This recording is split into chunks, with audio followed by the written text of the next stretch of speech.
All right, welcome back to Rare Elvis Photos. I'm going to continue reading Child Bride. I hope you've been enjoying the Elvis and Kathy. I'll continue reading that as well as my Army Days with Elvis.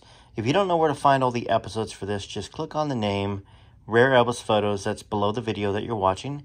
That's going to take you to basically my channel program guide, and you'll see podcast playlists, and you'll see Elvis and Kathy. You'll also see Child Bride, as well as the playlist for Rare Elvis Photos.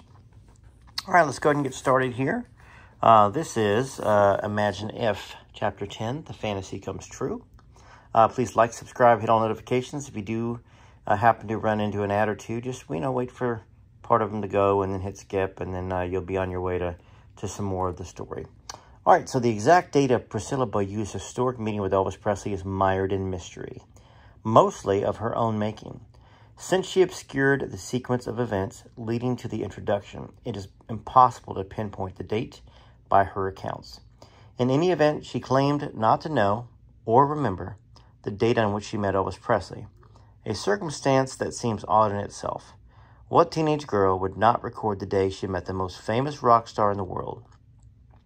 Unless Priscilla did not want the date to be revealed, because it might refute her version of the story. Priscilla asserted that she met Elvis a few weeks after she got to Germany, but sources other than Curry Grant claimed that the meeting was much later.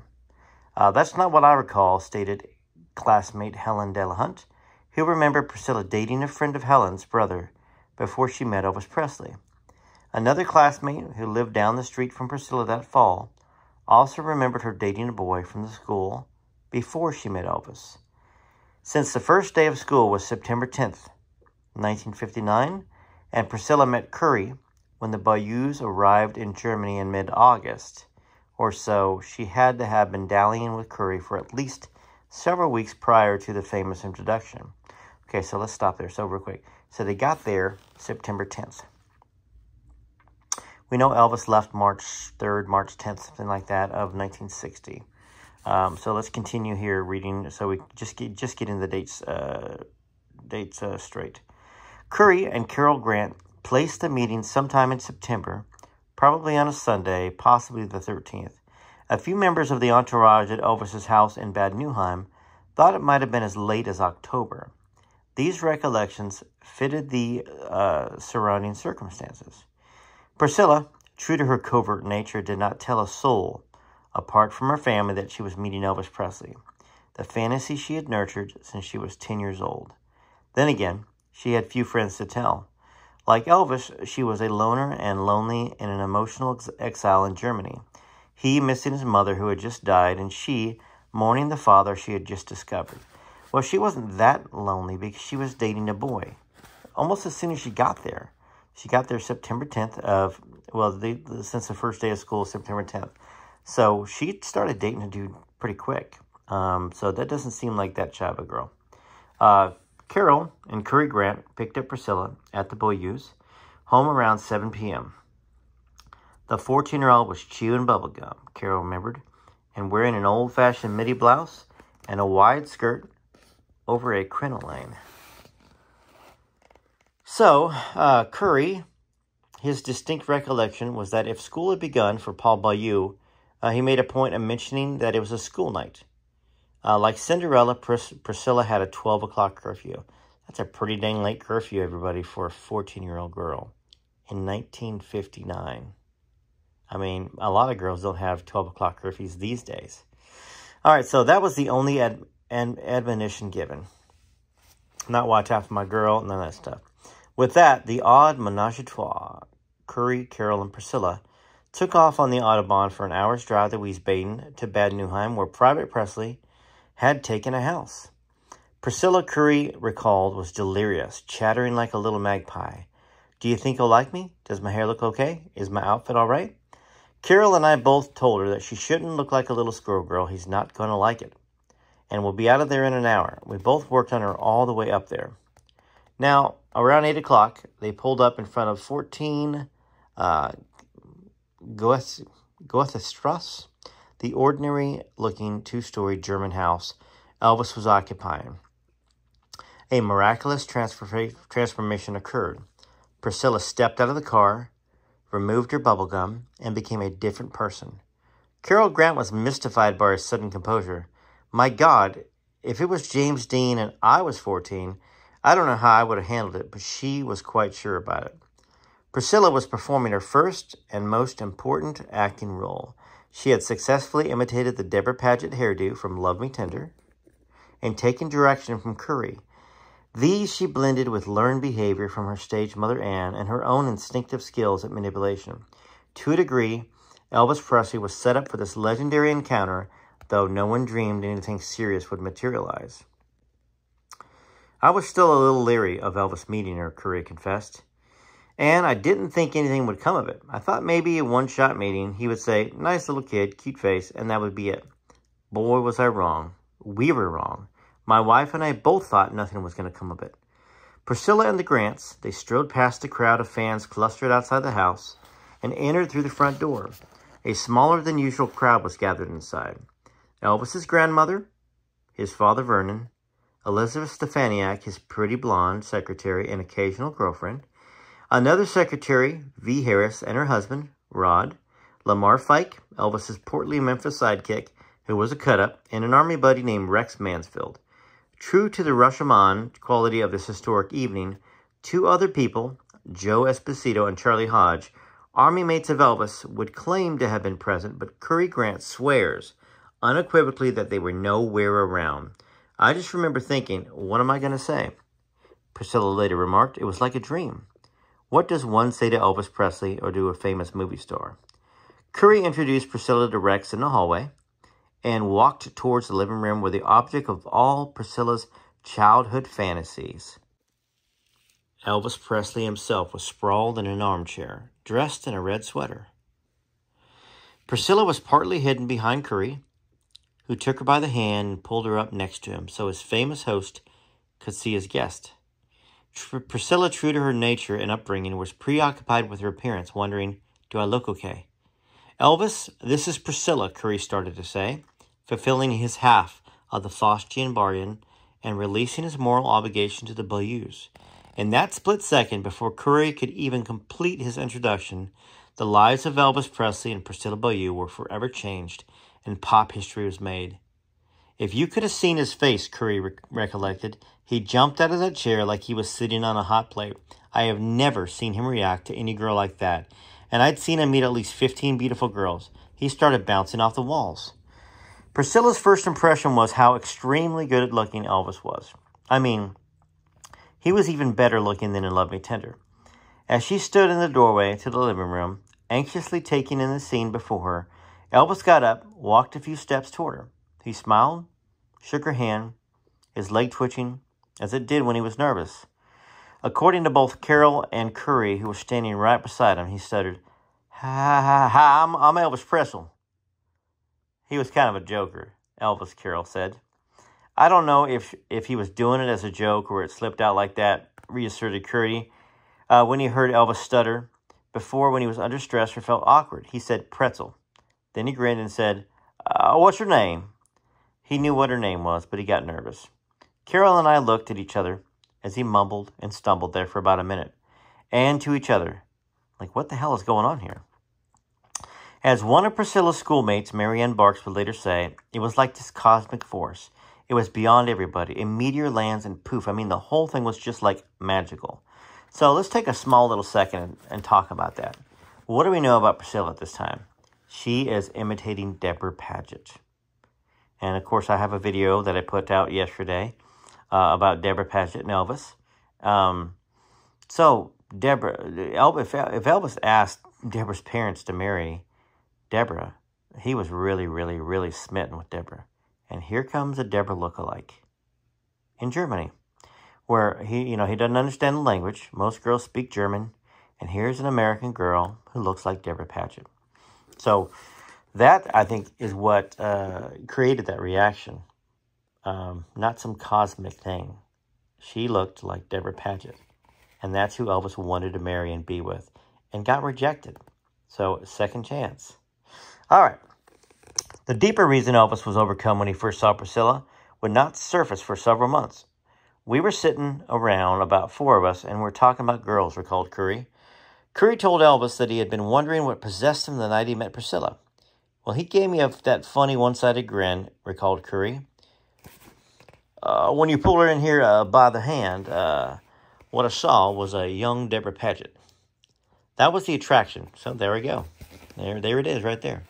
That was the attraction. Let me get this book right for y'all so you can read along. That was the attraction so long searched for by biographers and other students of Elvis Presley. Priscilla's lovely, tender hairstyle and eerie facial resemblance to Deborah Paget triggered memories of Elvis's unrequited love for his former co-star. He was flipped over Deborah, recalled Joe Esposito. From the stories I was told by him and some other people, he carried a torch for her all during the making of that movie and even after it. But it never happened.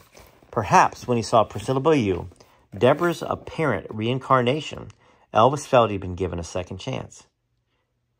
He behaved that night as if a spell had been cast upon him, as in a way it had, like the spoken words in Are You Lonesome Tonight, his signature song. I wonder if you're lonesome tonight. Elvis Presley loved Priscilla Beaulieu at first glance. What few people realize is that Priscilla did not have the same feelings for Elvis. She had yearned in her teenage desperation to meet her idol, but now that she was face to face with a man, she did not fall in love with him at first sight. No, she acknowledged later. No, there was definitely a pull there. The energy was very electric, but not in the sense that this is it. What Priscilla did feel upon meeting Elvis Presley was that she had discovered, finally, the source of her strange premonition of destiny, the reason she had felt drawn to Germany. You know, she reflected when she was 50, I've gone through that night many, many times. It was a setup that was meant to be. It was something that, again, that power, that drawing power, I felt that night.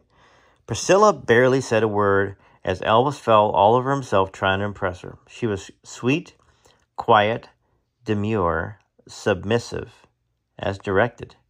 She should get an Academy Award for what she did up there because she was perfect. Curry said with admiration, gone was the teenage girl chattiness, worrying about whether her hair was right, if Elvis would think she was pretty. She would talk only if he asked her questions and very softly. Not, I've got all your records, I've seen all your movies, I love you. I said, never ever say that to him. And she learned from the first night how to be with him. I was very quiet, Priscilla agreed. I was exceptionally quiet. I didn't say too much. Priscilla's reserve weaved perfectly into Elvis's Deborah Paget illusion, for Deborah had barely spoken when they were together. Priscilla was a tabula rasa, because she uttered scarcely a word. Elvis could project whatever he wished upon her, and he had. He chivalrously escorted her to a long chair in the living room and went to the piano, frenziedly tickling the keys as the others in the room looked down, bemused. Priscilla would later say that he sang Rags to Riches and Are You Lonesome Tonight, but others did not recall him singing, and Elvis had not yet heard or even considered Are You Lonesome Tonight. Isn't that something? Now, the point on which they all agreed was that Elvis Presley was showing off like a schoolboy for Priscilla Beaulieu, who sat perfectly still, somewhere between a dream and a hallucination. Elvis continued grandstanding, eventually lighting next to Priscilla. The other guests filtered in and out of the kitchen, leaving them alone. The conversation was predictably mundane.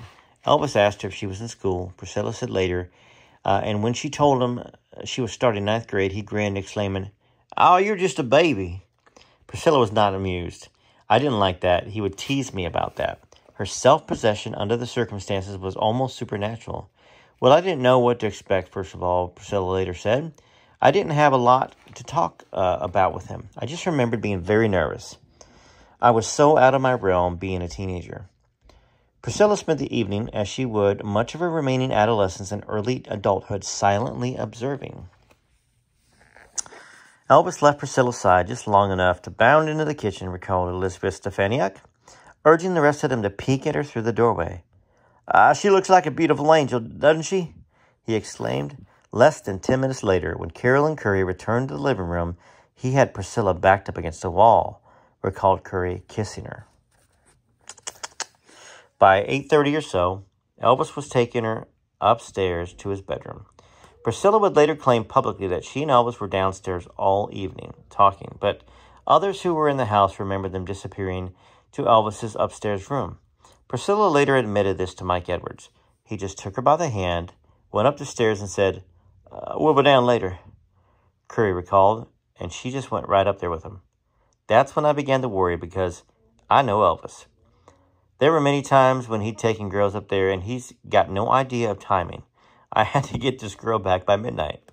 Thus, Priscilla Bayou, who had just a few months earlier completed her junior high in Del Valle, Texas, daydreaming of Elvis Presley, found herself in his bedroom in Germany, their first evening together.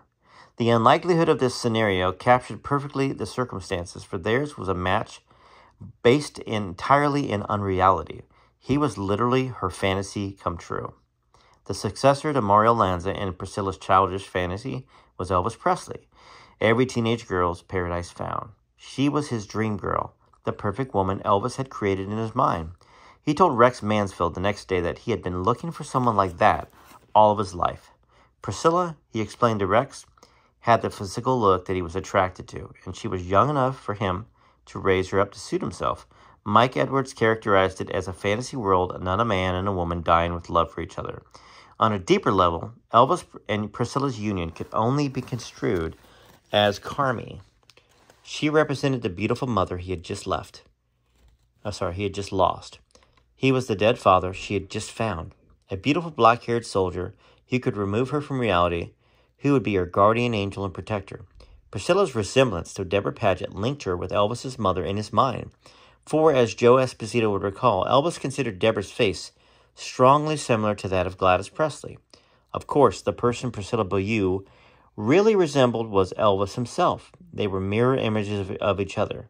This may have been more mystical attraction, for Elvis still grieved over the death of his stillborn twin, Jesse Guerin, and felt that he was missing his other half. He and his mother, recalled Gladys' best friend Willie James Nichols, would have conversations with Jesse in a special language.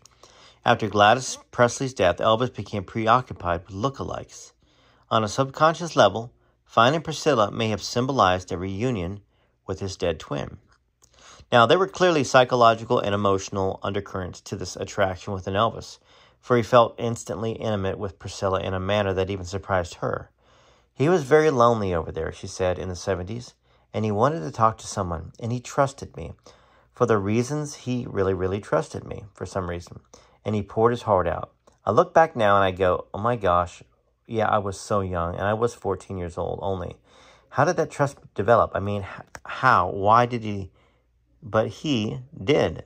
Priscilla, at 14, was far more aware than Elvis of the surreal nature of their relationship, that she was a young girl, a stranger, sharing intimacies with a 24-year-old international movie star. She was the practical one at the relationship even then. Realizing that first night, she would recall in typical teenage fashion only that, I just knew that we hit it off. He spent a lot of time with me joking around. For Elvis, something deeper, more profound was occurring. He spent much of their time in the bedroom talking to Priscilla, mostly about his career and her natural inclination to shyness. The intimidating circumstances and the advice she had gotten from Curry played into Elvis's needs beautifully. For Priscilla had been conditioned to listen raptly to every word. For all of her poise and apparent maturity, the experience had to have been mind-bending for Priscilla Bayou. The previous October, she had been the only 8th grader to attend the high school homecoming dance, to which she was escorted by a sophomore who barely tried to kiss her. Apart from her secret dalliances with Curry and her liaisons with forbidden boys the year before, she had never really been on an official car date. Now at 14, she was being pursued by the most famous sex symbol in the world. Curry Grant would question her a few days later about what she and Elvis did that night up in his room. Elvis, Priscilla told Curry, was sweet and tender. They lay on the bed together while Elvis kissed her very gently, then became more sexual. That's where we're going to stop, at the bottom of page 67. And let's just talk for just a quick second about what's going on here. Priscilla, 14, Elvis, 24, kissing her intently and then taking her upstairs. first night. You know, it was because, obviously, that she looked like Deborah Paget. She acted like Deborah Paget, and Elvis never really, I guess, really got to kiss Deborah that way, or let alone take her into a bedroom alone and have intimate time. Whatever that intimate time is that we're going to read in the next reading, I'm not quite sure where it's going to go with what Curry said Priscilla told him. But certainly, you know, this is a much different story than Priscilla told the world. Much different story than what Priscilla told the world. Priscilla and Elvis there. And maybe the reason why Elvis ended up marrying her when he wasn't ready to get married. You know, by then he'd figured out that she was not Deborah Paget, that she was not shy and submissive. She was demanding. And once again, you know, everybody has a right to be who they are. You know, I just want to state that right there. But she'd played a role, and then she figured out she didn't want to be in that role. And I think that that made Elvis decide that maybe this was not the person he wanted to marry, and maybe why some of the witnesses said he was crying, and then what he said to Red about being railroaded into it. And anyhow, I hope you've enjoyed this reading. Keep looking out for episodes of Elvis and Kathy, also my Army Days with Elvis. And before you know it, we'll be through all 3 books, and perhaps next week we'll be starting on the memoir that Lisa Marie wrote, that Riley Keough put out. And my wife and I are going to meet her on the 15th in Nashville, I think it is. And I'll have the book then. All right, TCB, TLC, till next time. If you've made it all the way to the end, hey, shoot a comment, let me know.